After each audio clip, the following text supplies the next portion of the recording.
Okay, I thought I'd talk about some anchoring techniques today. Uh, when I started sailing, I learned by racing sailing, and I learned that most sailors don't like to have much excess weight on the boat. In fact, I was probably excess weight. But when I started cruising, I realized that you needed to have weight on the boat, and that weight needed to be in anchoring gear. When you race, typically you're racing from marina to marina, and you have a big crew, and you don't need to worry about sitting up on anchor watch after you've been up all day long. If you need to do something like that, you've got plenty of crew to divvy out the work too. As a sailor, and as a single-handed sailor, or as a short crewed sailor, I don't have that luxury. So when I started sailing, I read a lot about anchoring techniques and anchoring gear. And on my boat, which is a cruising sailboat, and it's 28 feet on deck, 37 feet overall, it's a Bristol Channel cutter, a very good and a very seaworthy boat. I have a lot of anchor gear. I have about 250 feet of 5/16 high test chain coupled to a 35-pound CQR, and this is my main anchoring gear. I use this every day when I'm anchoring.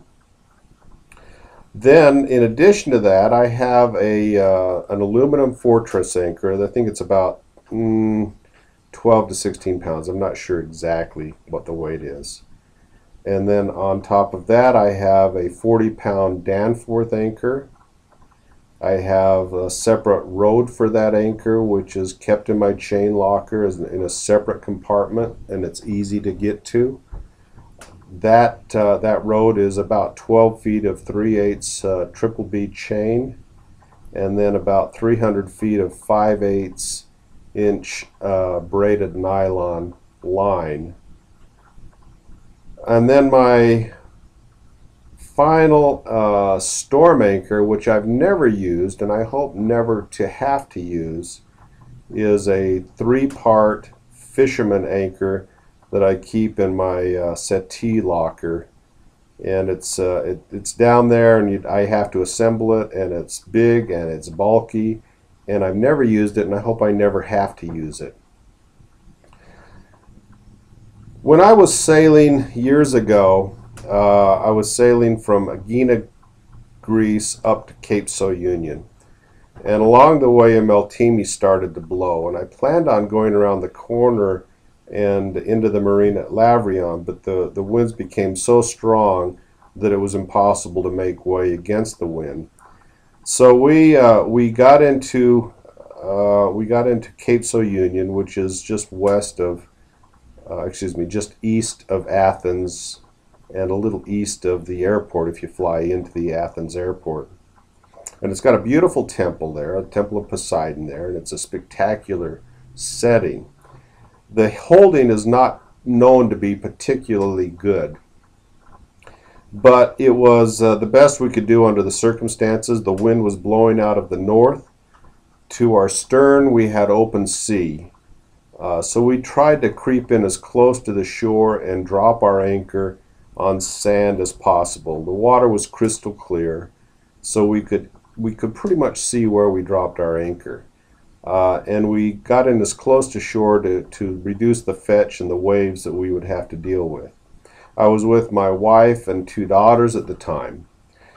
And so we dropped, and that night we seemed to hold fairly strong. The next day the wind continued to build, and I zoomed in very close with my GPS to look at my track around my anchor, and what I saw was basically the swing of my boat on the GPS. I would swing from one side to the other side to the other side to the other side, and that went on pretty much all day long. There was another boat in the anchorage with us.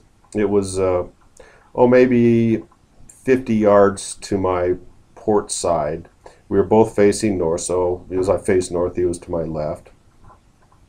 And it wasn't a sailboat, it was a power boat. an older looking power boat, and he seemed to be solid. He wasn't dragging anchor, and I seemed to be fairly comfortable as well.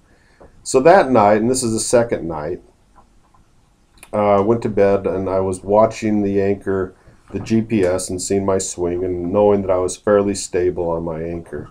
The next morning I got up and what I saw was this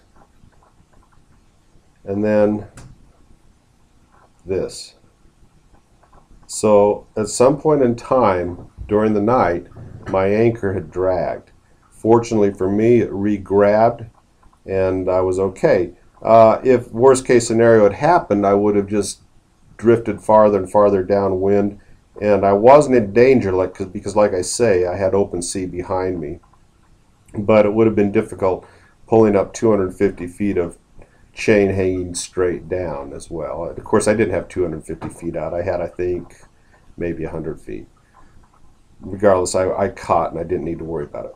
So during the day, I thought, well, this guy next to me has been holding very tight and he's not moving anywhere. So I put on my mask and snorkel and I jumped in the water and I swam over and looked at his anchoring gear.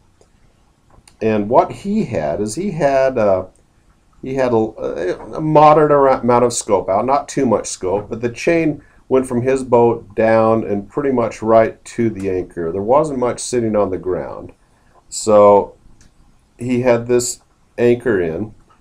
But what was interesting is because in front of his main anchor, he had a nylon line tied and a light anchor on the end of that. And that had a perfectly horizontal pole to it. And it was dug in well, and he was not moving. And after that, I started using that technique for anchoring. So I use my CQR. If I think I need to worry about dragging anchor, I'll use my CQR on my chain and leave some good scope out, at least 4-to-1 and maybe 5-to-1 scope out, and maybe more if I need to. And then in front of that, I will just tie a nylon rope, a half-inch nylon rope, probably about 10, 12 feet long. I tie that to the CQR, to that the top corner of that CQR, the retrieval eye on the CQR, and then I extend that out, and then I tie my light fortress, aluminum fortress anchor on top of that. And so when I lower it down to the seabed very slowly, let the fortress anchor hit first, and then slowly let the boat drift back and let some more line out so that the fortress is out in front of the CQR. I don't want to drop the CQR on top of the fortress.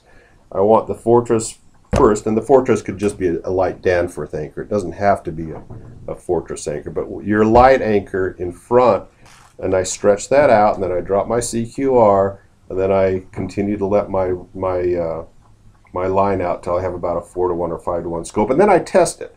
I always test my anchor, and that has been very successful for me. I hope this is a good tip for you and you might learn from it. I'd never used this double anchoring technique before. Every double anchoring technique I'd read about before always talked about putting 2 anchors out at a 45-degree angle.